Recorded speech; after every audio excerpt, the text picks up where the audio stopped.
Welcome to WICE's Community Close-Up, our weekly public affairs program produced in partnership with the Rapidian, our hyperlocal news service here at the Grand Rapids Community Media Center. Community Close-Up brings you a diverse perspective from community leaders throughout West Michigan. And this is WICE station manager Phil Tower in the studio with our friend Victor Williams, co-founder, board member with GR-MiFi. And we'll talk to you about what GR-MiFi stands for in just a moment. Victor's also president of Grandstand Pictures. I don't know what Victor's not dabbling in. He's got like a lot of things going on, and just including Grand Rapids Hip Hop, the GR Hip Hop Awards. I mean, what do you do in your downtime? What is that? What is downtime? No, to be honest, I like to see movies in my downtime, which is funny. Yes. Yeah. Do you like documentaries? You're making a documentary. I love documentaries, love film. I just love the medium all the way around. So on my downtime, my wife forces me. Her favorite thing is to see films as well. So yeah. Do you? I want to ask you a personal question. Did that start from your mom and dad or your grandparent? Where did the movie thing kind of hit the center of your soul? You know what? Like, I do have. It's kind of crazy. I only have one memory of film with me and my dad. He took me to see my first film in a theater, and that's the only experience that we ever had. What was the movie? My first time we went to see. He took me to see the film Car Wash. Remember that back in the 70s? Which is a great movie. Oh yeah, Rolls Royce. He took me to see that at the Savoy Theater. I was a kid. Yeah. Oh yeah. And that's our only movie experience ever, and so that stands out to me. That's a big moment in my life. Yeah. But just being a storyteller, makes films and documentaries relatable to me. Just being a person that's naturally into telling stories and poetry and that thing. I want to talk about the Grand Rapids Media Initiative and Film Incubator. That's GR-MiFi. Yes, sir. And you got a lot going on with GR-MiFi. You're also president of Grandstand Pictures. And one of the main points of our conversation on WICE in this, at least in this conversation, is to talk about a documentary about the history of black people in Grand Rapids, because it's not been an easy history. There have been a lot of challenging periods and times, of course, fighting institutional and structural racism. But this project is based on the book, A City Within a City, The Black Freedom Struggle in Grand Rapids, Michigan, we should say, by Dr. Todd E. Robinson. Yes. And this has been a passion project for you and your co-founder, Rodney Brown. Mm-hmm. For how many years have you been working on this, Victor? Ooh, man. We originally got tapped to work on this project in 2018. That's 8 years. Yeah. We've been going at it for a minute. We went through COVID and, we had some learning curve. It's first time filmmakers. Sure. It took us a long time to really learn our way around things and to assemble the right team of people to work with us. But once we got started, we were super happy with the outcome and what we were getting. But the aim from the beginning was just to make the best quality film product that we could make, and that's going to make the city proud, that we could be happy with. And, we know this art is going to live forever, right? So once we put it out there, it's there, and we want to have a piece of art that the entire city can be proud of, and that we know is going to really reflect the pride and that our ancestors put out into the community, the work that they put out and the legacy that they left for us. I'm really glad you said that, because this is not a film for black people in Grand Rapids. This is a film for people in Grand Rapids. Absolutely. It's all of our history. Yeah, it's all of our history. Absolutely. And our city wouldn't be what it is today without the contributions of so many people. I remember about 2 months ago, George Byard sat in that chair and told me about, it blew my mind. My head almost exploded here in the studio. Yeah. Told me about a black stock car driver from Grand Rapids, Michigan. And I was like, these stories need to come out. And it's like you hear these things and you go, this is amazing, George. And he just had this big smile on his face. He goes, I got a whole bunch more. Yeah, man. It's like Dr. Randall Jokes. Yeah, I love Randall Jokes. Author of African Americans in the Furniture City. He's a historian on the film, and he took us to the library, right, when we're going to dig for research. And, and he's just had this. We looked up and he has this huge smile on his face as we're digging through all of these files. He just sees the excitement that everyone has, and we like, what's so funny? He's like, I'm just enjoying this moment, seeing you guys discover all of this history.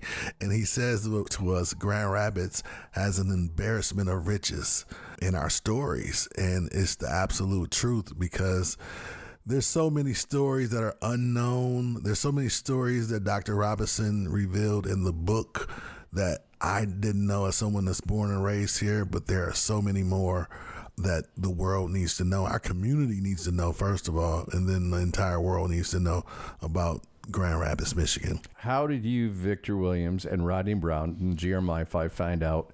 How did you get connected and hear about Dr. Todd Robinson? So one of our partners as well, Jasmine Fuentes, she's a partner with us on this film. She came to us and mentioned to us the opportunity about producing the film on this book. And so we were excited about it. And one day, but we had to, a piece of that hurdle was to get Dr. Robinson to agree to allow us to do it. And so that was a big piece. And so one day he was in town, he was speaking, he had a speaking engagement with one of the foundations. And I just put an APB out in the city and like, hey, I need to track this guy down. And I had some friends call me, hey, he's over here. And I went over and caught him and was able to bend his ear for a bit, and that ended up turning into lunch, and we wrapped some more, and he really enjoyed the conversation and our time together, and we just continued to build, and he was all about it. He liked us, and we ended up purchasing the IP from him. That's going to be fantastic. I know there's a lot of the film that's been shot, and you're almost to the finish line, but one of the goals is to get more people to be aware of the project. The documentary is called A City Within a City, right? Yes, sir. Okay, and do you have a target date when you're hoping it'll come out, Victor?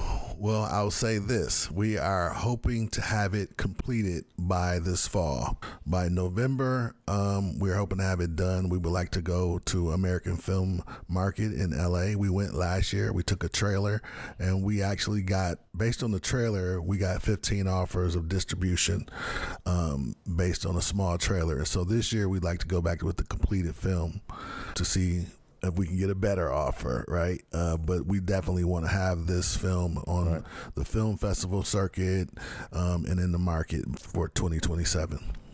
So you've got a captive radio audience. What is GR-MiFi? What do you and your team need to get A City Within a City to that next step? I mean, you obviously need a lot of people to be aware of the film, and we're doing that here on WYCE. The podcast is people listen to this as a podcast.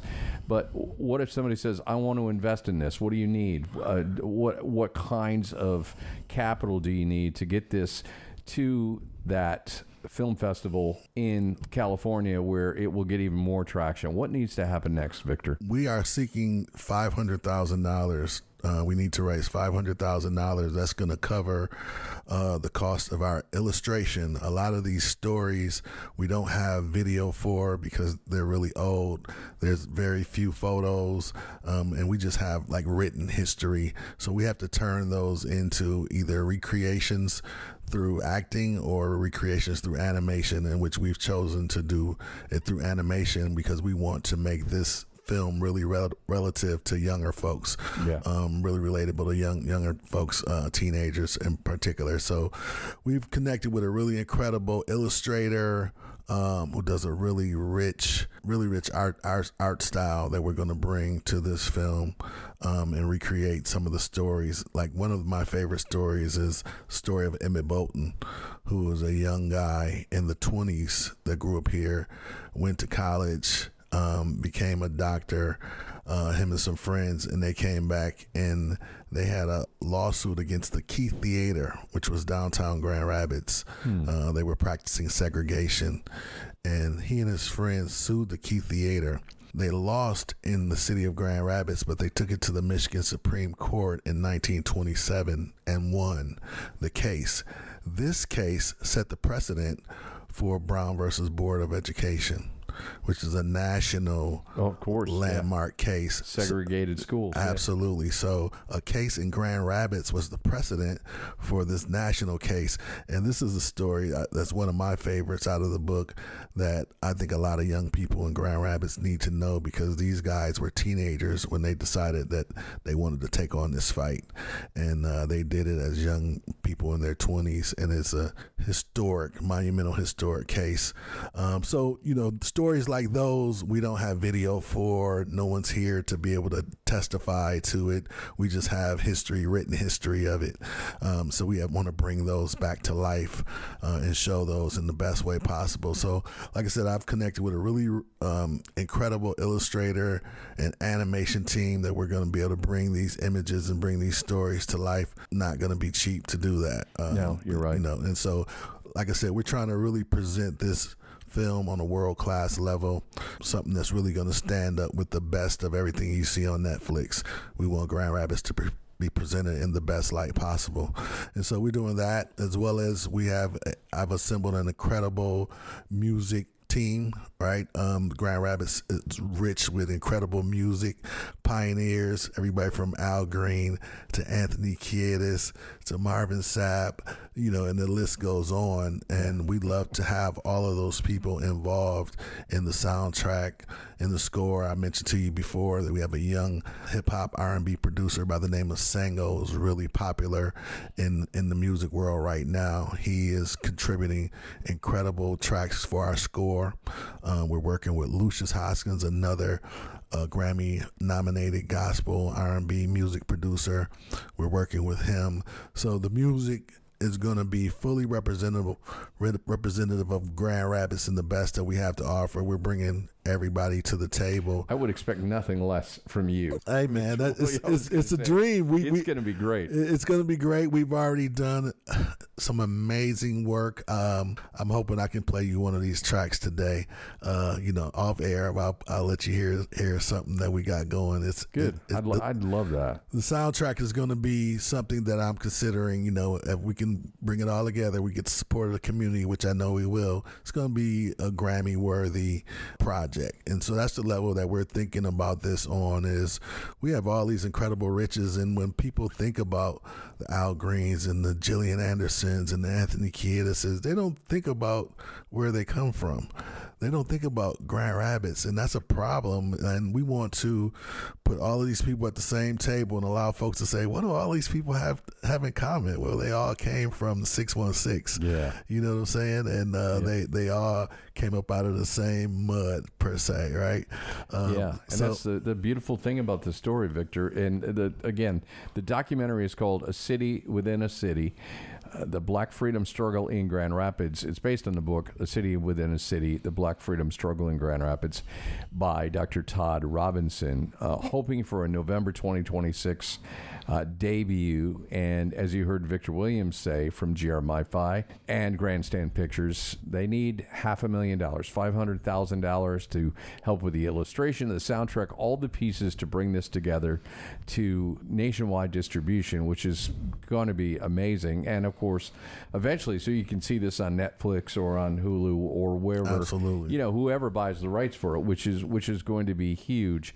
But this starts with recognition. It starts with people to say, hey, I want to back you. Here's $1,000, or here's what I can offer. And again, I'm going to give you the website, GR-MiFi.org and grandstandpictures.com. Both of those places you can connect with Victor and Rodney and their team, GR-MiFi.org, and also Victor can be reached at grandstandpictures.com. I've got about a minute left. I just want to make sure I give you the final word here in terms of anything you wanted to make sure our listeners knew about before we wrapped up. So we are, the campaign that we launched is a community credits campaign, and we're actually allowing community to get their names listed in the credits of the film, right? So at the top level, being for institutions in the community, at a $10,000 level, they can get their name, company name, logo in the credits of the film. And it goes all the way down to $100 for people that want to, in memory of loved ones that passed on. That's you a want them to great be idea. remembered in the credits of the film. We have that opportunity as well. And those people, they can reach us through the website, but they can also go to our Facebook, GR-MiFi, Grandstand Pictures, and see more about our community credits campaign, and they can donate there as well. GR-MiFi.org and grandstandpictures.com. GR-MiFi's first film, A City Within a City, a documentary about the history of black people in Grand Rapids and the strategies used to not only organize but to overcome and to be successful, and create some amazing stories along the way, as you've heard Victor say. Victor, we are out of time. Thank you so much for joining me. Thank you, my friend. We're going to have to do a part 2. Absolutely, man. There's no question about it. No question about it. Victor Williams, GR-MiFi. He is the co-founder of GR-MiFi, board member as well, and president of Grandstand Pictures. He's been our guest on WYCE's Community Close-Up, our weekly public affairs program, produced along with the Rapidian, a hyperlocal news service here at the Grand Rapids Community Media Center. We'll catch you right here next week on WYCE.